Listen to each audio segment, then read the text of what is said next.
So, can you just give an overview of the environmental, ecological threads within Christianity and other religions, especially in the Eastern religions? Sure. Well, Is I that an was gonna begin impossible with, question?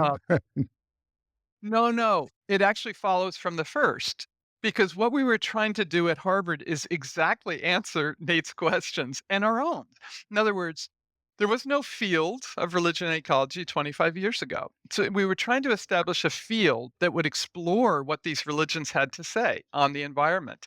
And we also wanted to encourage a force on the ground of projects of carbon-based audits of churches and synagogues. So there's a theoretical and a practical side, ideas and action continually flowing through this. And what we discovered in the religions, where we had both environmentalists and scholars and practitioners, this wonderful fusion. What we did discover, there's enormous resources in all the world's religions. Some people will highlight indigenous traditions or Buddhism and so on, but really all the religions have something to say. And if I could begin with Christianity, because that was the largest conference, it's the largest religion in the world, 2 billion people. One of the key things is we've begun in biblical studies, more than begun, well established, the research on Genesis. So on text, reinterpreting dominion as stewardship, as creation care, not as overseeing and exploiting. So text had to be reinterpreted. In Islam, it's a notion of trusteeship for the whole community of life. A beautiful word, trusteeship. Um, and then again, we come to Christianity theology. So now we've got robust eco theologies of the sacredness of creation. On our website, there's enormous numbers of books and articles published on this, and divinity schools and elsewhere are using this. Um, and then, even liturgies. There's liturgies now, a season of creation to celebrate creation. There's an Earth Mass that was done in New York with Paul Winter for 20 some years, and bringing in the animals and so on. So fantastic changes in liturgy are beginning to happen. And then this flows into ethics, okay, because we have not really had an ethics for the more than human world. It's very human centered, both in our philosophy and our religions. So now we have eco ethics, a whole new field in religion and philosophy.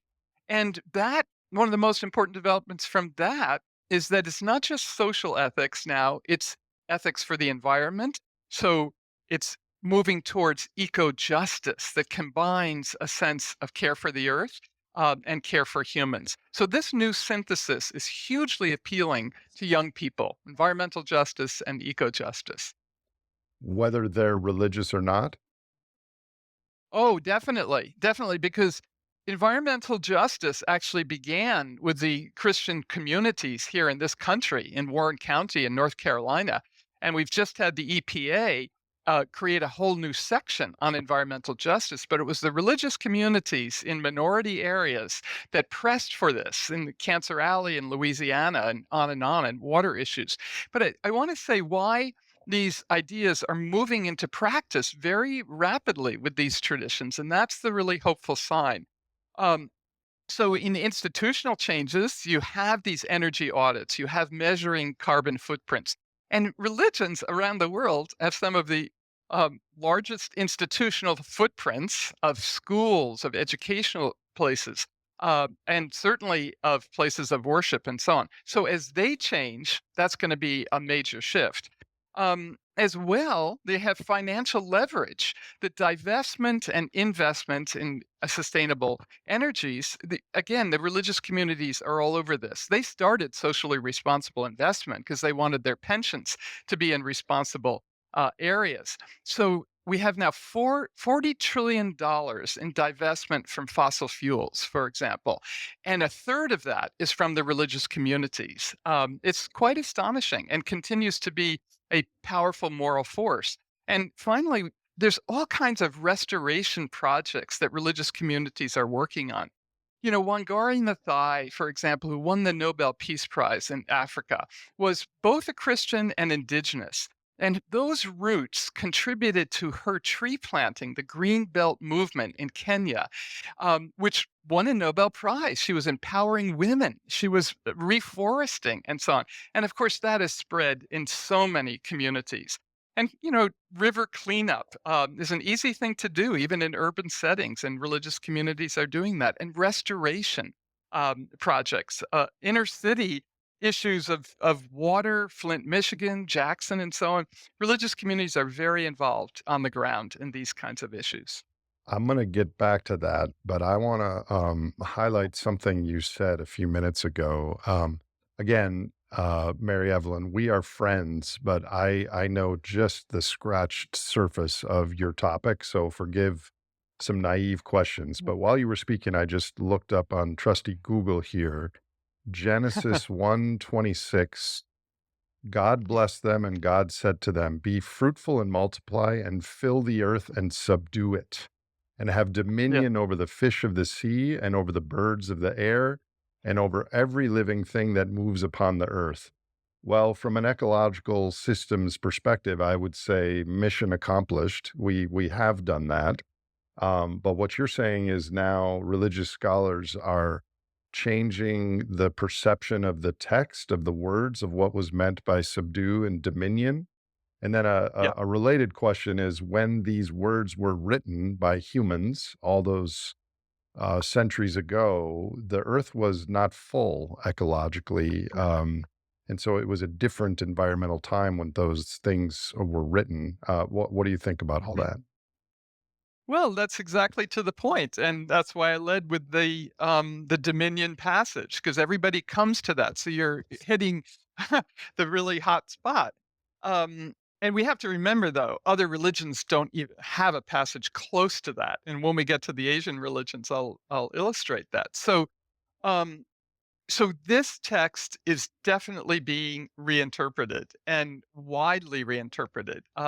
It's not to say some people don't still hold to this very anthropocentric, human centered view. And it is a problem. There's no question. And it's not only religions that have had this view, economics, progress without limits, all of that has contributed to it. So Dominion has its footprint in many, many fields of politics, economics, society as a whole. But in reinterpreting, we like to say um, we're reinterpreting texts, reevaluating their present circumstances and relevance, and reconstructing. And that has gone on in religions forever. That's why theologians. That's what they do. Biblical scholars. We've had to do it for women's issues. We had to do it in rethinking slavery and civil rights. And that's why, to me, I was very involved in the civil rights movement in the 60s in Washington, D.C., and so on, and anti Vietnam War. And when the religious leaders came on to say segregation, separate but equal, is not justice, is not, we had an apartheid society. So the moral force to change a worldview is going to still take a long time, but that's what we're trying to inflect into, infuse into, be in dialogue with environmentalists, policy people like yourself. What is this energy transition? But I want to come to your other really important point about population. And I think that is still a hot button issue for everyone. People in the environmental movement don't want to touch it. The women's groups are very sensitive about it, and so on. But there was a project at Marquette led by Dan McGuire to look at population issues, natalism and fecundity, and so on in all the world's religions. So even that is being re-examined, and so it should. My husband and I don't have children, and we feel our students are our I children. feel the And I same think way. there's yeah, many ways to nurture, right? So, we face many cultural conversations right now where the quiet part cannot be said out loud because it's Yeah, too jarring with the roles and rules of institutions and government people. With respect to yeah, population and ecology, our current pope um, deeply cares about animals and nature and climate change. But the quiet part out loud is the population thing, which I don't think he can really go to, because how do we protect current nature and future generations of nature with an ever-growing human population and an economic system that grows? Do you have any thoughts on that? Yeah, and I wanna kind of move, past this topic, which is a really, really important one, but it can be a blockade too.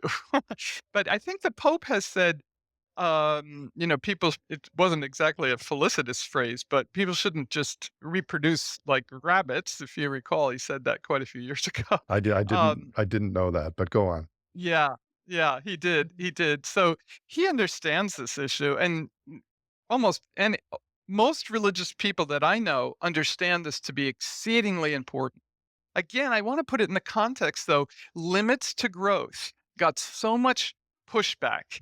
Economic limits, limits to human consumption. There's all kinds of limits that we have not dealt with. And that problem that you're putting your finger on, but I just wanted to extend it, is maybe one of the key problems that religion may, in the long term, help with, because they've understood limits that materialism, consumption, consumerism will not satisfy the human, and something deeper is needed.